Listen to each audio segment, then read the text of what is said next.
Hey Merfolk fans, I'm Joe. Thanks very much for joining me today. If you'd like to support my channel, please check out the link above to my Patreon page. I'm back with round 2 of a Modern League. It looks like I won the die roll this time, and I think those problems I was having with the speed of the replay have been solved for this video, hopefully. So let's have a look at the opening hand. This is really beautiful. Even though against some decks, Force of Negation is not the best, we do like to see it in the opening hand. And this is just great because Spreading Seas is going to help us draw into more lands, and we've got enough gas to get things started, including some interaction, some filtering with Benthic Biomancer. Easy keep for me. Of course, I'd like to have an Aether Vial, but you can't always have Aether Vial. Opponent kept 7 as well, so we're going to open up with Island and Benthic Biomancer, pass to the opponent. Okay, Cavern of Souls naming human, and there's Aether Vial, which actually it's the only target in the entire humans deck for Force of Negation. So we'll go ahead and use that. I chose to pitch Spreading Seas, which potentially a dubious choice because they could have kept a low land count hand leaning on Aether Vial, and then we could have screwed their mana with Spreading Seas. But we need our creatures. Both of these are excellent in the matchup.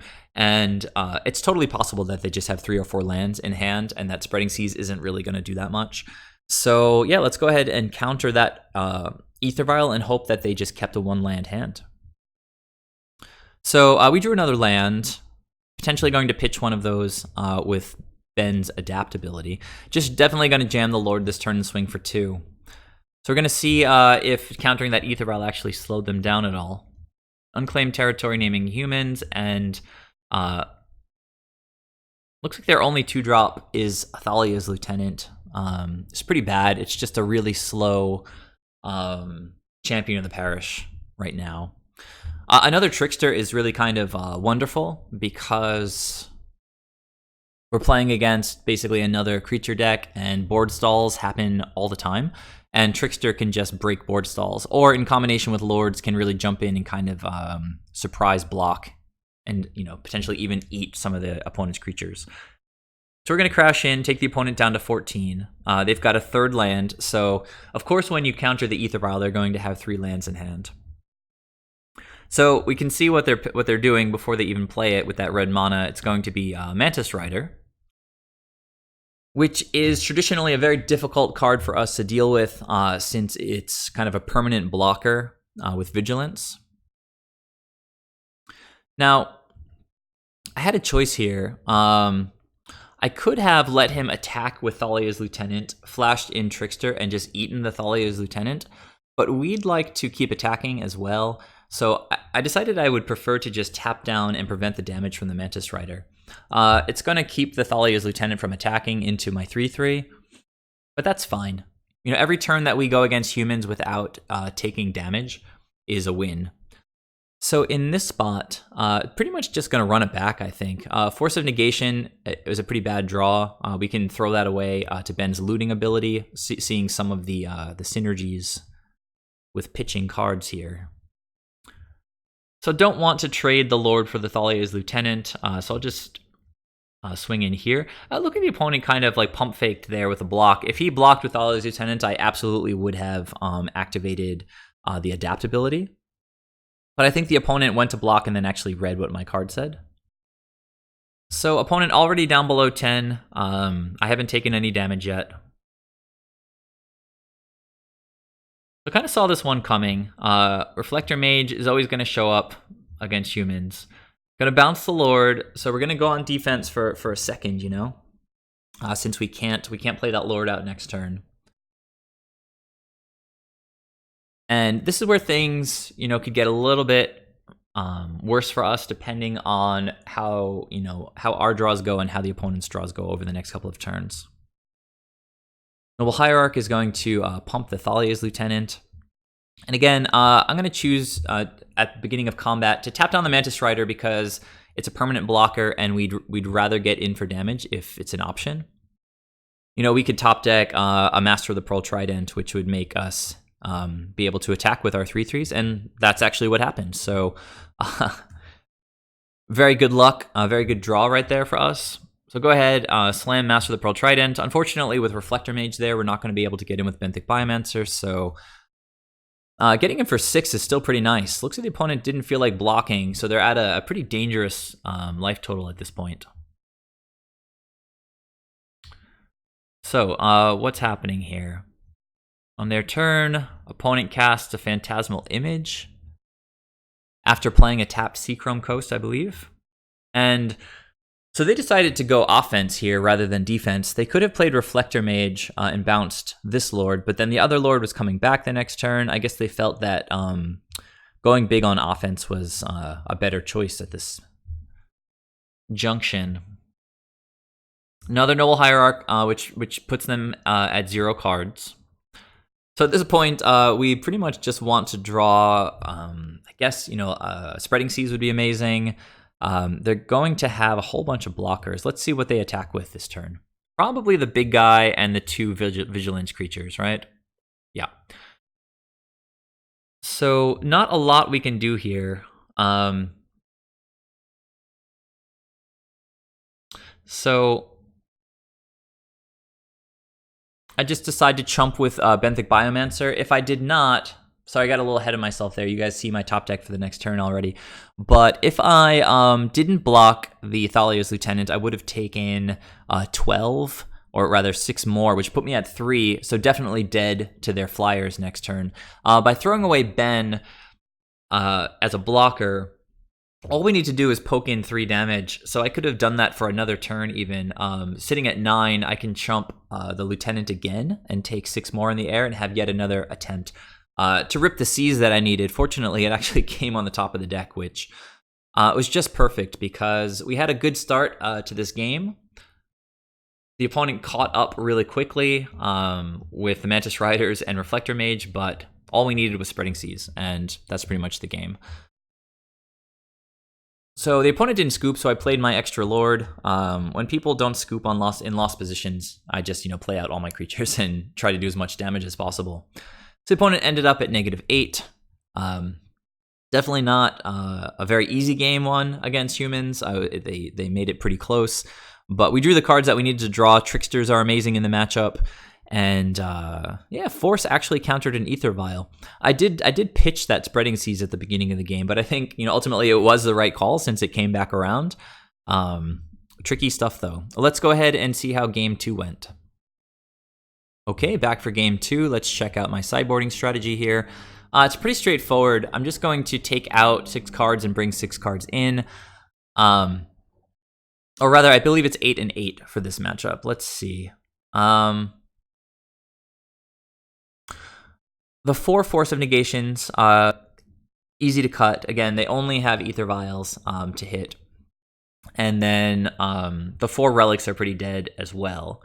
So took out those 8 and then brought in 3 Echoing Truth, 3 Dismembers to interact with their creatures. And since I had 2 spaces left after taking out those 8, I brought in 2 Phyrexian Revokers as extra bodies. Phyrexian Revoker in the matchup can name Aether Vial if it seems like it's to our benefit. If they're stuck on lands and we have plenty of lands and Aether Vial is not really helping us too much. Or it can name Noble Hierarch, which is actually can be pretty good in some situations. So 3 Echoing Truths, 3 Dismembers, 2 Revokers in, and 4 Force of Negation, and 4 Relics out. Opponent's going to be on the play. And this is a keep. I mean, we've got card draw and creature on turn 2, some interaction with Echoing Truth. We definitely need to hit some lands to get this hand going. But you can't throw this hand away. It's awesome to see that the opponent didn't draw an Aether Vial in their opening 7.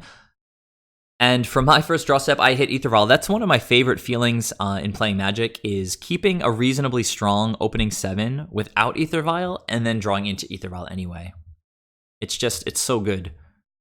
Like, this hand went from being potentially okay, like potentially pretty good if I hit like an exact sequence of like blue lands off the top of the deck, to just being like nearly unbeatable. I'm gonna be able to stop their creatures with Tricksters. If they get multiples down, I can just wreck them with Echoing Truth while still getting creatures on the board. So they play their second land, and we see a Meddling Mage. I imagine this guy was going to name Spreading Seas because that card got them so hard last game, and that is in fact what they named. Aether Vial is going to go to 1. We drew another Trickster. Now that we have the Aether Vial, that's amazing. But if we whiffed on lands and didn't have this Aether Vial, you can see how this hand would be getting pretty sketchy at this point. So Silvergill, I revealed the Lord. It really doesn't matter at this point since I have the Aether Vial revealing creatures, but you have to be really careful revealing cards against humans because they can name those cards with Meddling Mage. Like if I reveal Lord of Atlantis and they play another Meddling Mage naming Lord of Atlantis, which can potentially make you want to switch your sequencing around to play creatures that don't make you reveal other creatures. As I mentioned, though, fortunately, Aether Vial lets us play right past that. Okay, well, they're bringing some offense. They have a Mantis Rider. Imagine they're not going to get in with the Meddling Mage, and they don't. So for my turn, tick Aether Vial up, and let's see what we draw. Another Silvergill is pretty good because it lets me use that mana and continue to develop my board. I'll get to reveal the same Lord that I revealed last time. And then I'm going to punch in with the Silvergill Adept. They know I have a Lord, so odds are they're not going to block with the Mantis Rider here. But for some reason, they did choose to block with the Mantis Rider. I guess they were like really afraid of my Aether Vial. Or they're like really new and they don't know how Lords work. It's, I don't know, really strange. Like, this Silvergill has already drawn me a card, and it's a 2-drop, so it's been replaced, and it costs less than this Mantis Rider, which is flying and vigilance. So, yeah, I don't know. A win for us, but a loss for the game of Magic. Horizon Canopy, cycling it, so, you know, we're obviously in a pretty dominant position here. Opponent doesn't have a lot to do. Thalia's Lieutenant's going to make that Meddling Mage bigger, but they still can't attack with it. So keep this Vial on 2. Island, right on time. Means we can just jam another Lord. Leave up Trickster. Just cracking in with the Silvergill here. Opponent does not block. I'll play the second Vial and pass to them. Okay, this is actually their 5th land since they already cycled a Horizon Canopy. It's another Mantis Rider, which is actually pretty spectacular and gives me another chance to demoralize this guy. All right, Aether Vial doesn't really matter at this point. He can't really resist getting in with the Mantis Rider, and I can't resist eating it with a Merfolk Trickster. Pretty satisfying, pretty disgusting. Gonna tick up this Aether Vial and keep this one at 2. Opponent still hasn't scooped. They probably should. I had the win on board here. I should have just vialed in a Trickster to tap the Lieutenant, dismember the Meddling Mage, and then activate Mutavault. As it went, though, I did dismember the Meddling Mage. I did activate Mutavault, but I chose to let the opponent chump, which, I don't know, you can look at it one of 2 ways. You can say it's kind of a jerky move. But honestly, when I made the attack and it clicked like okay, I hadn't really even thought about the fact that I could tap this guy down. I guess I always leave these Tricksters back for the opponent's turn. But I guess they saw that it was over and they just took the damage. So probably the easiest victory I've had against humans in a while. That game 1 was a bit of a grind towards the end, but this game was kind of a joke. The opponent kept 7, and they must have just ripped lands like off the top of the deck and nothing else. But currently 2-0 in this modern league. Beat Mono Blue Tron in round 1, and now 5-color humans in round 2. Both matches were 2-0 victories for Merfolk, so doing pretty well so far. Please leave your thoughts down below. Please subscribe if you haven't yet. Please check out my Patreon page if you'd like to support these videos. And tune in for the next video where I will be back for round 3. I'll see you there. Bye.